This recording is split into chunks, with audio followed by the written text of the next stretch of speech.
What's up, YouTube? And I'm back at you in another video. And in today's video, I'm going to talk about Greg Sankey and the SEC going with an 8-game format for the 2024 season. And we need to talk about it. But first, if you haven't, please like, share, and subscribe to the channel. And by doing so, it greatly helps out my channel and it helps me grow as a content creator.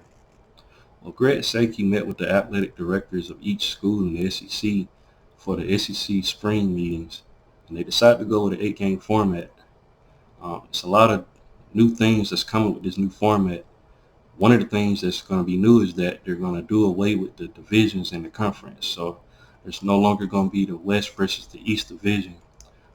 This is going to be interesting, guys. It's going to do away with a lot of rivalry games and uh, games that have been played every season.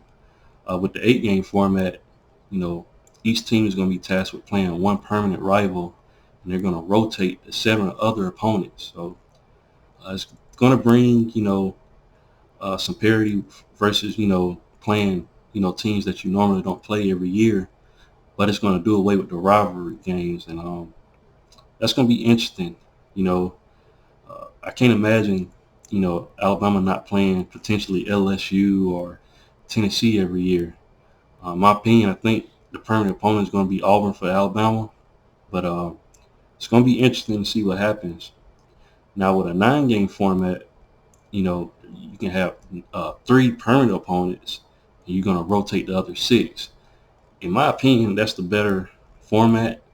Not only does you can keep your permanent rivals, but you also rotate the other teams that you don't normally play every other year. So, for instance, for Alabama, I can see Alabama playing Auburn, Tennessee, and LSU every year.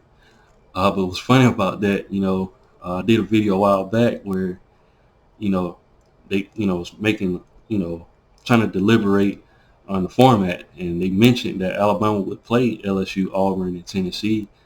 Nick Saban didn't like that. For some reason, he felt like, that Alabama would be playing everybody. But in hindsight, Alabama plays everybody every year anyway. The only teams you wouldn't play would be like the Georgias and stuff like that, the Kentuckys, South Carolina. So with that format, which sounds like the 9-game format, it would bring parity to the conference, and you'll be able to play everybody just about every year. But for some reason, Nick Saban didn't like that, but which is a head scratcher. But the 8-game format, like I said, one permanent opponent, and you rotating the 7. And it's also in the rules that each team is going to be ordered to play another team out of another conference, out of the Pac-12, the Big 12, the ACC, or the Big 10. So, in my opinion, going forward, whether they stick with the 8-game format for the 2025 season, or they go to a 9 game format, either way, it's going to be some parity in the sport, and especially in the conference. And in my opinion, I like the 9-game format better.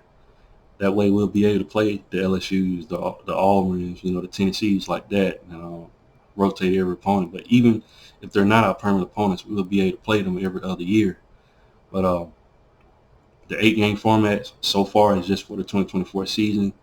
2025, they might decide to go with the 9-game format. But what do you guys think about that? It's going to be interesting. It's going to do away with some rivalries with the 8-game format, but Texas and Oklahoma are coming in 2024, and I would like to think that they're going to be each other's permanent opponent for the 2024 season. Then they're going to rotate everybody else.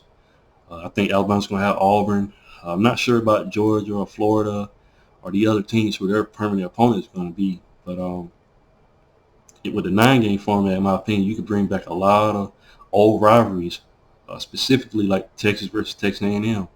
They can be each other's rival, but it's going to be interesting. Like I said, I just can't imagine, not playing Tennessee or LSU every year. Even Auburn, if they're not our permanent opponents. But what do you guys think about this? Leave your thoughts and comments in the comment section. And once again, guys, if you haven't, please like, share, and subscribe to the channel. And I'll definitely be back with more college football content. Thanks, guys, and have a blessed day.